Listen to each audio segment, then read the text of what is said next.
বদলাচ্ছে অন্নপূর্ণা যোজনার পোর্টাল, বলা ভালো আপডেট হচ্ছে। এবার ফর্ম ফিল আপে ভুল হলে নিজে নিজেই এডিট করতে পারবেন কিভাবে বলবো।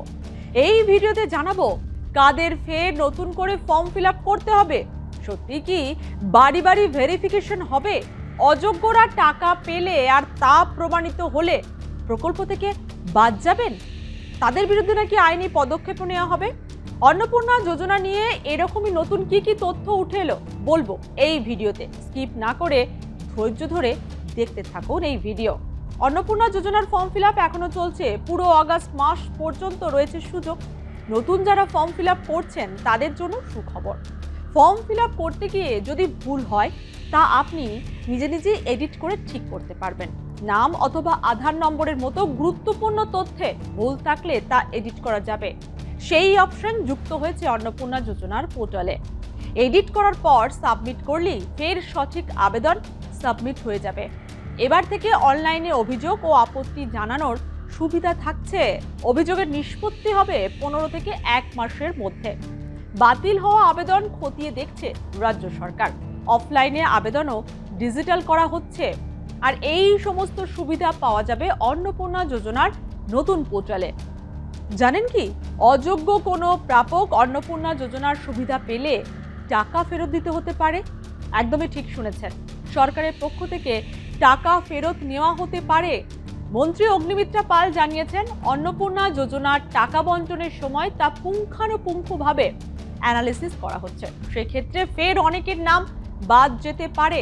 সূত্রের খবর, ইতিমধ্যেই যাদের নাম অন্নপূর্ণা যোজনার প্রকল্পে নথিভুক্ত হয়েছে তাদের বিরুদ্ধে অনিয়মের অভিযোগ জমা পড়লে এবং ভুয়ো তথ্য প্রমাণিত হয় তাহলে তাদের বিরুদ্ধে সরকার কড়া ব্যবস্থা নিতে পারে। বাড়ি বাড়ি ভেরিফিকেশন শুরু হয়েছে বলেও জানা গেছে। যাদের নাম বাদ গেছে, কেন বাদ গেল, তাদের নথি পুনরায় যাচাই করা হচ্ছে। ভোটার ও এসআইআর তালিকা মিলিয়ে দেখা হচ্ছে। তাই যারা আবেদন করেছিলেন বাদ পড়েছেন তারা নথি ও ফিল আপ করা ফর্মের জেরক্স স্ক্রিনশট হাতের কাছে রেখে দিন। আগামী 10 জুলাইয়ের মধ্যে আবেদন ভেরিফিকেশন শেষ করা হবে বলেই সরকারের তরফে জানানো হয়েছে। অন্নপূর্ণা যোজনার আর্থিক সুবিধা পাওয়ার জন্য আগামী আগস্ট মাস পর্যন্ত নতুন আবেদন করতে পারবেন মহিলারা। আবার এও শোনা গেছে, যাদের অন্নপূর্ণা যোজনার পোর্টালে স্ট্যাটাস আন্ডার এনকোয়ারি দেখাচ্ছে তারা ব্লক অফিসে কয়েকটি নথি জমা দিতে পারেন।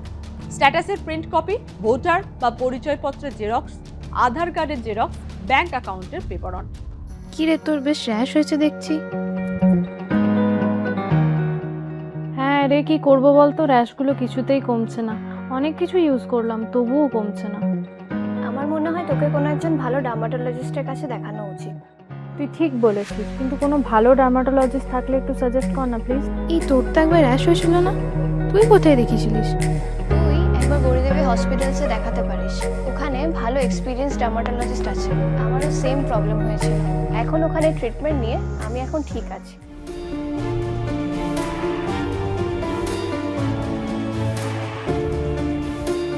গৌরী দেবী হসপিটাল, রাজবাঁধ, দুর্গাপুর।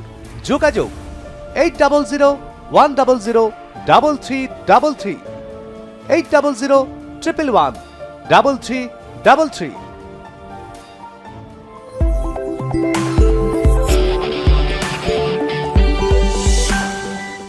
অন্নপূর্ণার আবেদন কি কি কারণে বাতিল হতে পারে তা আরও একবার স্পষ্ট করে জানিয়ে দিচ্ছি।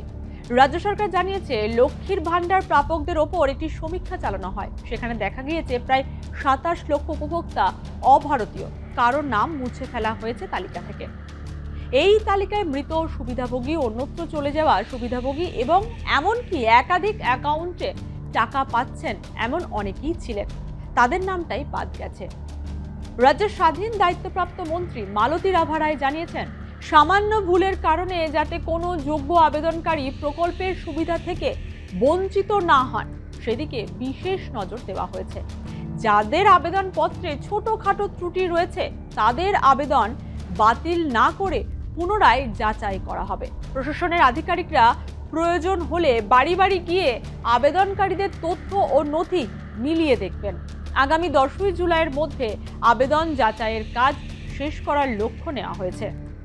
এরপর ধাপে ধাপে উপযুক্ত আবেদনকারীদের অ্যাকাউন্টে প্রকল্পের অর্থ পাঠানো হবে।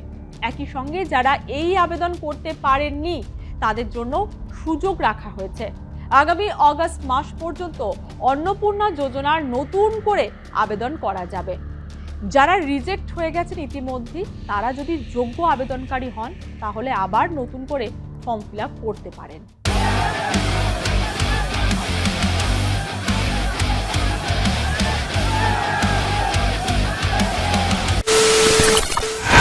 খবরের নামে প্রতিদিন সন্ধে আপনার ড্রয়িং রুমে কি শুধুই চিৎকার চেঁচামেচি হয়ে আসে? বিতর্কের নামে চলে গালাগালি আর কাদা ছোড়াছুড়ি। এবার সময় পরিবর্তনের, কারণ আমরা কান ফাটানো চিৎকারে বিশ্বাস করি না। আমরা বিশ্বাস করি খবরের সত্যতায়। আমরা কোনো পক্ষের হয়ে গলা ফাটাই না, আমরা সাধারণ মানুষের হয়ে প্রশ্ন তুলি। চিৎকার নয়, শুধু খবর হবে যেখানে বিতর্ক আছে কিন্তু কুৎসিত ঝগড়া নেই। সঠিক তথ্য, বিশ্বস্ত খবর। নজর রাখুন আর প্লাস নিউজে।